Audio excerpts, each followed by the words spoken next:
Welcome back, students. So today we are going to deal with the topic theory of constraints. So here the first thing what we have to know is what is a constraint. So constraint is any hurdle or bottleneck or anything that prevents an organization from achieving its goal is termed as a constraint. So constraint is a bottleneck, a hurdle or anything which prevents the organization from achieving its targets is termed as constraint. So constraint is not limited to an organization. It is limited to everything. That is, whatever activity we do, everything has a constraint. Everything has a bottleneck. Let me give you a simple example. I have an objective and my objective is to make a cake or to prepare a cake. And in order to make a cake, there are different series of steps which are involved. And the first step is getting the materials what is required in order to make a cake. It generally takes 15 minutes. And the second step is prepare a batter for a cake. And it takes 10 minutes. And the third step is baking a cake. And it takes 35 minutes. And the last step is decoration. It takes 5 minutes. So here, my objective is to make a cake. And in this, I told you, every process has a bottleneck. Whatever activity we do, it has a bottleneck, isn't it? So here, my objective is to prepare a cake.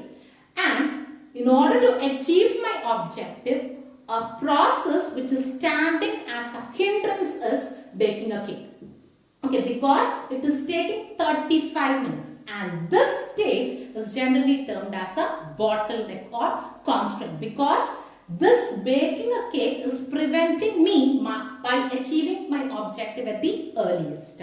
Okay, so simultaneously, as regard to general life, we have different constraints. With respect to organization also, the organization suffers from different constraints. The 4 different types of constraints which an organization suffers is market constraint, physical constraint, policy constraint and paradigm constraint. Let us discuss all the types of constraints in detail. So coming to the first one, market constraint. So market constraint is the market type, the market structure or the market condition which prevents the progress of the organization. Okay, let me give you an example. You have a smooth flow of production in an organization, but if you don't have proper orders from the market, will you have success in the organization? Definitely no. So that is a constraint for market. And coming to the second one, physical constraint. Physical constraint may be men, material, equipment, which prevents the organization from success. So let me give you an example. When the men what you are using or the men what you are employing do not have sufficient skills, or the equipment what you are using do not have proper capacity or it is outdated, it will generally prevent you from achieving your objective, isn't it? So that is a physical constraint. And the third one is policy constraint. So policy constraints are those hurdles which are caused to an organization by the rules and regulations of the government, the rules and regulations of the organization, the rules and regulations of the management, which disturbs the entire progress of your organization. And the last one is paradigm constraint. So paradigm constraint is any hurdle which arises to an organization due to beliefs or due to beliefs of employees or management. So any beliefs of employees or management are considered as paradigm constraint. Let me give you an example for this. If the management have a belief that giving breaks during work decreases efficiency, and if the management do not give breaks during their work, what happens? The mind will not be refreshed and efficiency cannot be achieved. This is again a constraint. And if employees have a belief that sleeping less reduces their efficiency, and if they avoid their sleep, generally the efficiency of the organization gets disturbed. So again it is an example for paradigm constraint.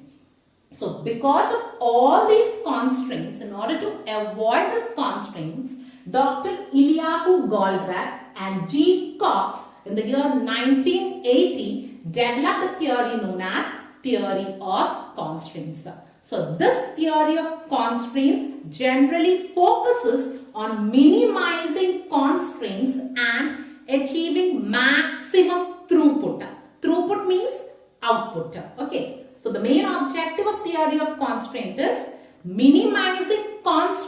and achieving maximum throughput. And this theory was published in a book known as The Goal, a Process of Ongoing Improvement. And coming to the assumptions of theory of constraints. This entire theory rests on three main assumptions. The first assumption is every organization has a set of processes working together towards a particular goal. So every organization will have different processes and all these processes are combined for a common goal. That is the first assumption. And the second assumption is every process involved in an organization has a constraint. That is, it has a hurdle or a bottleneck. And the third one is this theory of constraints assumes that only direct material cost is the only variable cost in the organization, and all other costs which arises in an organization are fixed cost. So coming to the next topic, that is steps in theory of constraints. So here there are series of steps that the organization has to follow in order to implement this concept into practice. The first one is identify the constraint. So the organization has to identify the different bottlenecks which is prevailing in the organization. It may be a material constraint, it may be a physical constraint, or it may be a paradigm constraint. What is the constraint which is prevailing in the organization? That has to be identified by the organization. And the second step is exploit the constraint. So here the organization has to collect full information regarding the constraint. For example, it has supplier constraint. Then here what the organization has to do is it has to collect full information regarding the suppliers. Who are our suppliers? What is the capacity? What is their delivery schedules? All information has to be collected by production department. And the third step is subordinate everything else to the constraint. So here the organization has to focus its attention on the constraint and it should plan all other activities so that this constraint can be used effectively. The maximum effectiveness of the constraint can be used. In such a manner, it should plan everything down. Once that is also over, the fourth one is elevate the constraints. So here the organization has to take all the preventive steps what it can in order to take away the constraint from the organization, in order to eliminate that constraint. Okay, so maybe the materials new materials has to be procured, or the men has to be trained in a better manner, or more capital investment is needed. So whatever steps are needed in order to elevate the constraint or hurdle, that steps has to be taken by the organization. And the last one is evaluate and repeat the first four steps. You have to continuously check whether the constraint is eliminated or not. If it is not eliminated, you have to repeat the first four steps till your final objective is achieved. Whatever the goals you have fixed for the organization, till that goal is achieved, you have to continuously repeat these steps.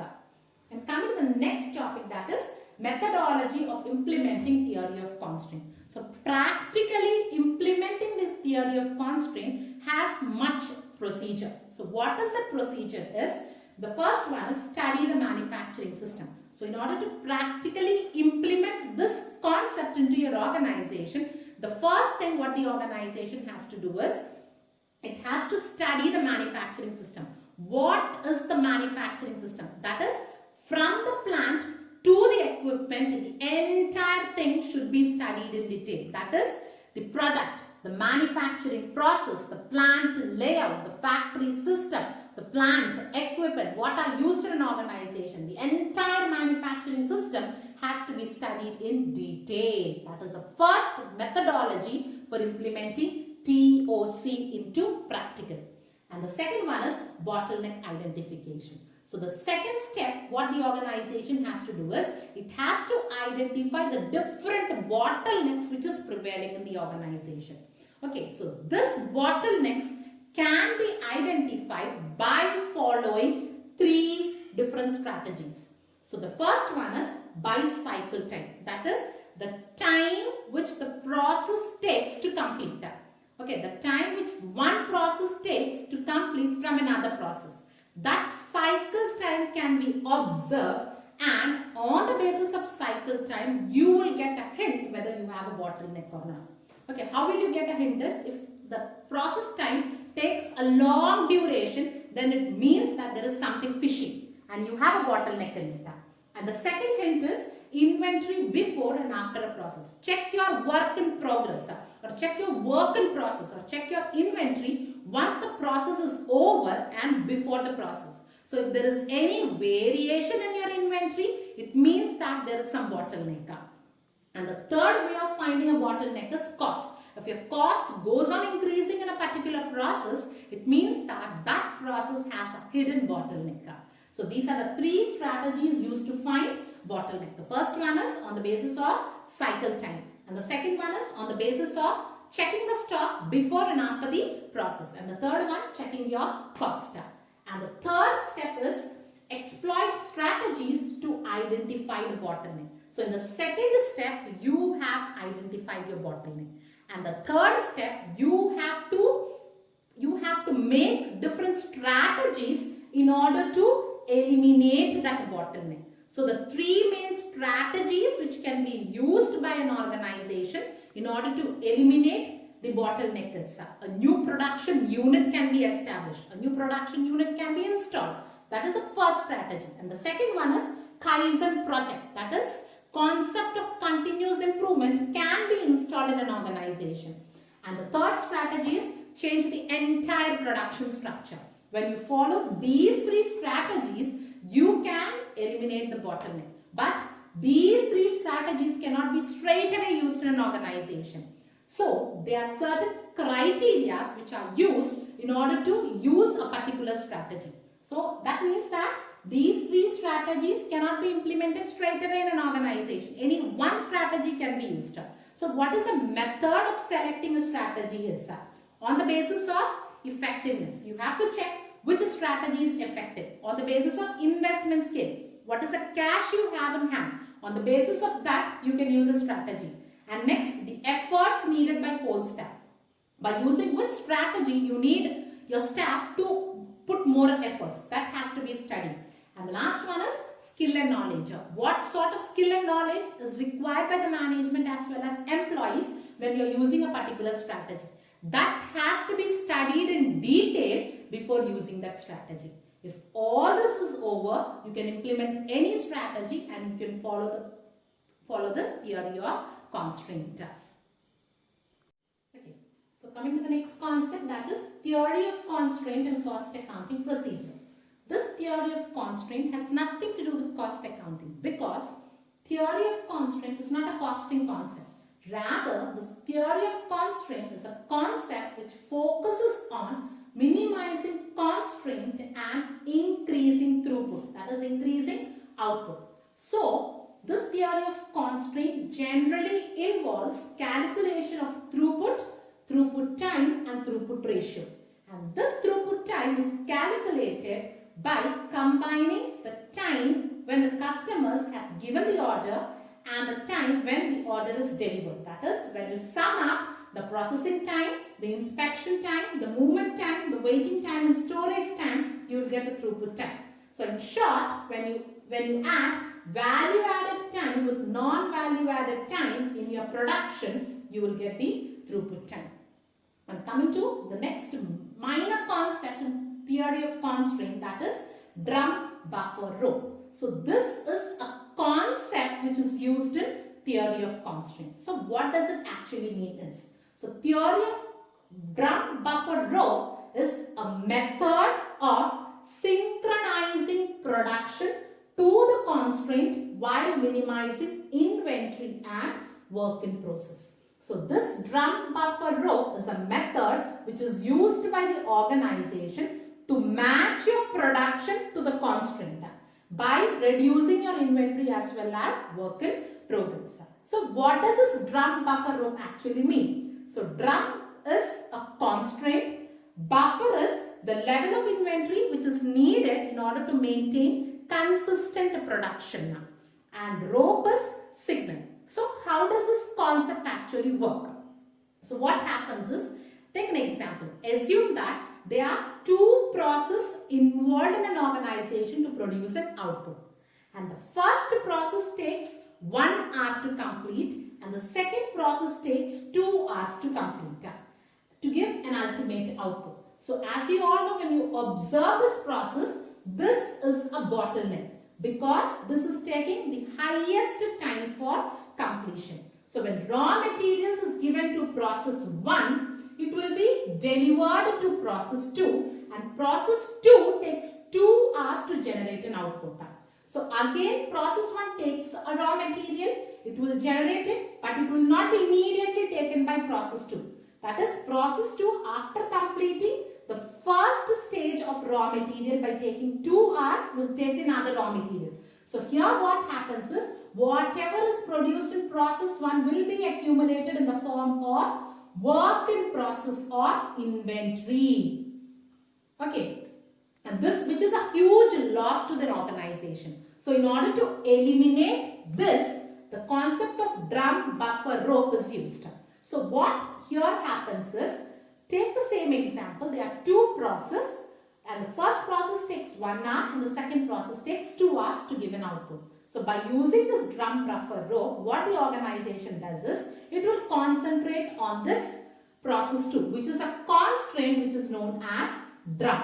So basing on drum, it will plan its process 1. That is, once process 2 is over, it will give a signal to process 1. Only then the process 1 will start its production. So there will not be unnecessary work in process or inventory when you are using a drum buffer rope concept. Clear? So drum buffer rope concept is a concept where the production is generally planned on the basis of a constraint in order to give an output. Coming to the benefits of theory of constraints. So there are different benefits which are linked with the theory of constraint, but the main benefits associated is, the first one is increases profit. So as the theory of constraints generally focuses on eliminating constraint. So when the constraints are eliminated, ultimately the benefit what we get is profit increases. And the second one is fast improvement of constraint. So in theory of constraint, only one critical element is taken and it is generally minimized. That is, one constraint is identified and attention is made in order to eliminate that constraint. So as only one is focused, there will be fast improvement of constraint. And the third one is reduced inventory. When all the constraints are eliminated, work in progress or inventory generally gets reduced. And the fourth one is, when constraints are eliminated, generally the production increases. That is, the capacity generally gets increased. And the last advantage is increases productivity. When all the bottlenecks what you have in the organization are eliminated, then the productivity or the efficiency of the organization generally gets decreased. So in view of advantages, you also have certain disadvantages. So the 3 main disadvantages: focus on short-term goals. That is, this theory do not emphasize on the long-term goals of an organization. It generally gives its focus on short-term goals. And the second one is emphasis on increasing sales and quantity. So this theory mostly focuses on eliminating the constraints by giving much emphasis on sales increase as well as quantity increase. Rather, quality is not at all given an importance in theory of constraints. And the third disadvantage is, it looks only on constraint. Okay, that is, only on one constraint attention is paid. An organization may have different constraints, but on all those different constraints much attention is not paid. So these are the advantages as well as disadvantages. And coming to the next concept, that is differences between theory of constraints and lean manufacturing. So what is lean manufacturing? We've already discussed before, isn't it? So what is the difference is, the first difference is in theory of constraints. Okay, it focuses on increasing throughput. That is, it focuses on increasing your output level. Whereas lean manufacturing, the main focus is on eliminating waste. That is the first difference. And the second one is, it increases manufacturing capacity. So this theory of constraints try to eliminate the constraint and try to increase the capacity. Whereas lean manufacturing mostly focuses on decreasing manufacturing cost. Okay, and third one is theory of constraint, as the name implies, focuses on constraint. Whereas lean manufacturing, as the name implies, focuses on elimination of waste. And the fourth difference is constraints set the pace for production. That is, in theory of constraints, basing on the constraint, you plan your production so that these constraints efficiency can be used to an utmost extent. Whereas in lean manufacturing, basing on the customer perspective, you start your production. And coming to the fifth one, this theory of constraints maintains enough inventory so that it can be supplied in a timely manner to the constraint. Whereas lean manufacturing generally focuses on reducing inventory. So this is all about theory of constraint and the difference between theory of constraint as well as lean manufacturing. I hope this is clear. Thank you.